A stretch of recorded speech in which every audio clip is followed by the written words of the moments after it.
హైదరాబాద్ నగరంలోని జీడిమెట్లలో దారుణం జరిగింది. 10వ తరగతి చదువుతున్న బాలిక ప్రియుడితో కలిసి కన్నతల్లిని చంపేసింది. మానవ సంబంధాలను ప్రశ్నార్థకం చేసిన ఈ ఘటన స్థానికంగా కలకలం రేపింది.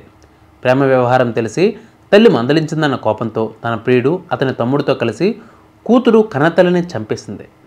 వివరాల్లోకి వెళితే హైదరాబాద్ నగరంలోని జీడిమెట్లలో ఈ దారుణం జరిగింది. 10వ తరగతి చదువుతున్న బాలిక ప్రియుడితో కలిసి కన్నతల్లిని చంపేసింది. మానవ సంబంధాలను ప్రశ్నార్థకం చేసిన ఈ ఘటన స్థానికంగా చాలా కలకలం రేపింది. ప్రేమ వ్యవహారం తెలిసి తల్లి తన కూతుర్ని మందలించిందన్న కోపంతో తన ప్రియుడు అతని తమ్ముడితో కలిసి కూతురు కన్నతల్లిని చంపించేసింది. జీడిమెట్లలోని ఎల్ఎల్బి నగరంలో ఈ దారుణ ఘటన జరిగింది. 10వ తరగతి చదువుతున్న తేజశ్రీకి నల్గొండకు చెందిన పగిళ్ల శివ అనే యువకుడితో 8 నెలల క్రితం ఇన్స్టాగ్రామ్లో పరిచయం ఏర్పడింది. ఆ పరిచయం కాస్త ప్రేమకు దారితీసింది. డీజే ప్లేయర్ అయిన శివ తేజశ్రీ ఫోన్లు మెసేజ్లతో ప్రేమలో మునిగిపోయారు. అయితే వీరిద్దరి ప్రేమ వ్యవహారం తల్లికి తెలిసిందే. ఈ వయసులో ఇది సరైన పద్ధతి కాదని, బాగా చదువుకోవాలని కూతురిని మందలించింది. తమ ప్రేమకు అడ్డుగా ఉన్న తల్లిని చంపేయాలని డిసైడ్ అయింది కూతురు. ఈ విషయాన్ని ప్రియుడు శివకు చెప్పింది.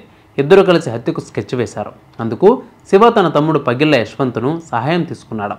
ఈ క్రమంలో శివ యశ్వంత్ ఇంటికి రాగా తేజశ్రీ కలిసి ముగ్గురు కలిసి ఒంటరిగా ఉన్న తల్లిని కిరాతకంగా చంపేశారు. స్థానికుల ఫిర్యాదుతో జీడిమెట్ల పోలీసులు కేసు నమోదు చేశారు. ప్రస్తుతం ముగ్గురు నిందితులు పోలీసుల అదుపులో ఉన్నారు. అయితే 5 రోజుల క్రితం తేజశ్రీ ప్రియుడితో కలిసి ఇంట్లో నుంచి వెళ్ళిపోయింది.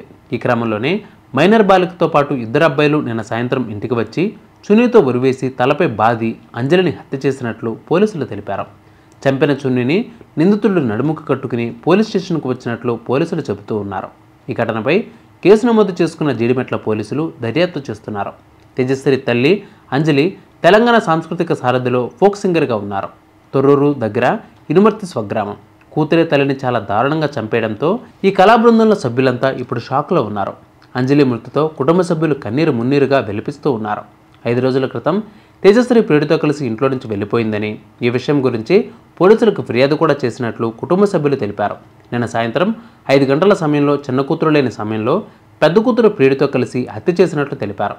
చిన్న కూతురు సమాచారం ఇవ్వడంతో ఈ విషయం తమకు తెలిసినట్లు తెలిపారు.